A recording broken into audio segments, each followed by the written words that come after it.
The first thing any gardener wants to grow is a delicious vine-ripe tomato. We're here in a garden in Ben Lomond, California, and it's filled with hundreds of heirloom varieties of tomatoes. We're going to learn all about these beautiful fruits, the person who grows them, and how she does it. This is an heirloom tomato farm. Yes. So what does that mean? Heirlooms mean that you could save the seed from that tomato and grow it the next year. It will be the exact same tomato, almost like a clone. If you save the seed from a hybrid tomato, you will not necessarily get the same tomato the next year. You're going to get one of its genetic parents of that hybrid tomato.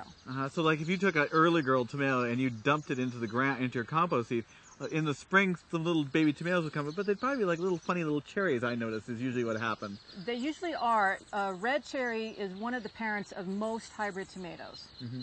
But here, these ones seed true. Almost always. Usually you'll get exactly the same tomato. Once in a while you'll get a genetic mutation that spontaneously occurs in your garden, and if you do, then you could end up saving that different tomato, continue to grow it year after year, and then you've created your own heirloom variety. So you have your own little gem in your own garden. Exactly. You can call it Dave's cherry tomato or whatever. Cynthia's cherry tomato or Love Apple Farm cherry tomato. That's how we've gotten the wide variety of heirlooms, over 6,000 that have been identified. Wow. And a lot of them have really funny, funky names like Aunt Ruby's German Green, Ed's New Millennium, many other weird and wacky names named after the person who created that heirloom. Now, how many different varieties of tomatoes do you grow here?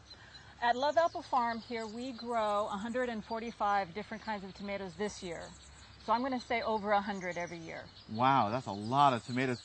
Now you're showing me one here at the end of the aisle earlier, which is another pink one. Which one is that? Another pink one. A lot of my customers are asking for grape tomatoes, and this is a variety called Rosalita, and it's a fabulous, fabulous pink oblong shape. And these are so sweet and prolific. You can see how many are on the vine here. Just amazing. And this would be a good one that they could just eat fresh right off the vine? Absolutely. And you can, I like to say that you can turn a tomato hater into a tomato lover with the right kind of cherry tomato. Well, I am going to admit a terrible, terrible thing right now.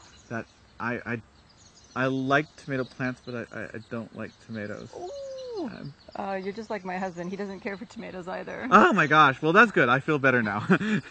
This is called Sun Gold. This is one of the very few hybrids that I grow only because my son loves it so much, and my tomato customers would riot if I didn't offer them Sun Gold. This is a very, very sweet hybrid. Cannot save the seed. Have to buy new plants every year. But I believe that there's room for a hybrid tomato in everybody's garden, as long as most of them are heirlooms. I like the Sun Gold. I actually do grow the Sun Gold in my garden. I know I don't eat tomatoes, but I grow lots of Sun Gold tomatoes. And I love it because I pick the whole truss.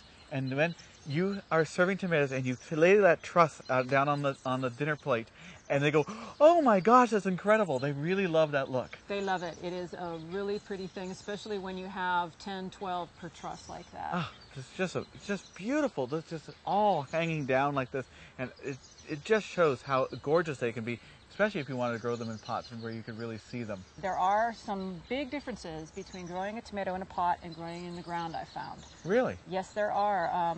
You mentioned the 15-gallon containers. That's very important to have a large container, because you can see some of these plants are 8, 9 feet tall here. Right. Heirlooms can get incredibly tall if they're treated well, so that's why you need a big container.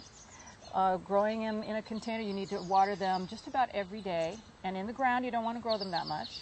They rely on you for everything in a container, water, fertilizer, everything. You see this black shade cloth I have here.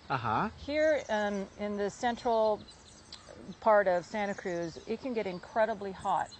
And when the sun bakes this black plastic of the nursery can, it literally cooks the tomato roots. If you don't have something shading the cans, they will start to get crispy, brown, no matter how much water you give them. Because that hot plastic is basically coming in contact with the roots and causing them to scorch on the other side of the wall of the pot, right? Absolutely. That's a very good idea. I never realized that shading the pots was so important. And I also noticed you have these incredible wire stands that you put them up on. This looks like basically just reinforcing wire for concrete, right? Yes, this is concrete reinforcing wire. You can either get it in a 5-foot height or a 7-foot height. I like to use the 7 feet for my tomatoes in pots because they're already 18 inches off the ground when they start. 5-foot cages are generally good enough for tomatoes grown in the ground. As they grow up into the cages, which you need to make yourself, you can't buy these anywhere, you push them back in and they continue growing straight up. That's how you get this nice, neat look, and then it allows you plenty of room to reach your hand in, harvest the tomatoes out, and it keeps it nice and neat. Someone could have this on their balcony up against the wall or something like that, or tethered down somehow so that it wouldn't blow over, but it makes it a neat and tidy display, and it's just like having a big tower of fruit. It really is. It's really lovely, especially this time of year. Wow, you have quite a variety of tomatoes here on your bench for sale. Look at all these different ones, and I'm really amazed by some of these wacky names, like Bloody Butcher. Yes.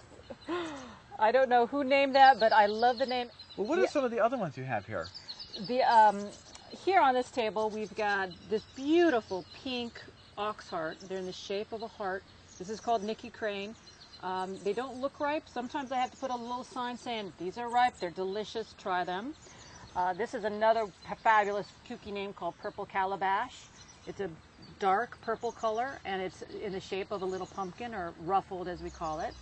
This is one called an Italian heirloom called Costoluto Genovese, and you got to kind of say it like that with the hand you got to gesture. get the thing in there. These are wonderful sauce tomatoes, and they're so delightful just to admire and look at. Again, a ruffled one, but they're red. I love the little belly button. I love, it's like a little, they either have a little mouth or they have a little belly button. You know, heirloom tomatoes are not always perfect looking, and that's why I'm trying to teach people that they're fabulous, but they're not going to be perfect looking like the ones you see in the grocery store that don't have any taste. These are the ones with the taste. This is a fabulous one called Sweet Horizon. See how convoluted it can get? Oh, that's wild. It's supposed to be this ox heart shape again. This is an orange ox heart.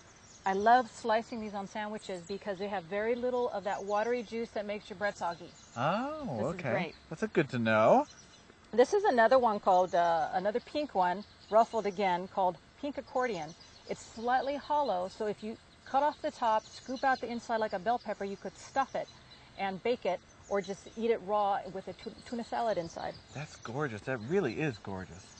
I can just imagine that sliced off in that beautiful fluted shape. It looks so pretty on a plate with some lettuce around it. Oh, lovely. This is another wacky one called Jersey Devil. They look like big chili peppers, but these are actually tomatoes. You can make a great paste with them, or cut them up in a salad. You can also slice them lengthwise and grill them as well. I can see that they might call this Jersey Devil because you could have a set of devil's horns. Well, I don't know. That's right. And what's the pink one? This one is called Polish Giant. Oh, I can see why. It can be very large like that one, or sometimes you'll get smaller fruit on the same plant. But I love the pink tomatoes because they're usually some of the sweetest that I have are the pinks. Great. You have such a variety of tomatoes. Every year I've just been more excited about growing a wider variety of tomatoes. I love to have them from all over the world as well. I've got some from Japan, Russia, Poland, the Ukraine, from Australia, Italy, France, Spain, even from Croatia I have tomatoes. Well, Cynthia, it looks like you've given me quite a variety of tomatoes, but you have one more? I have one more for you, Dave, a beautiful purple Russian. Well, you're right. You have made me love tomatoes, and thank you so much for letting us visit Love Apple Farm here in Ben Lomond, California. Thank you. My pleasure.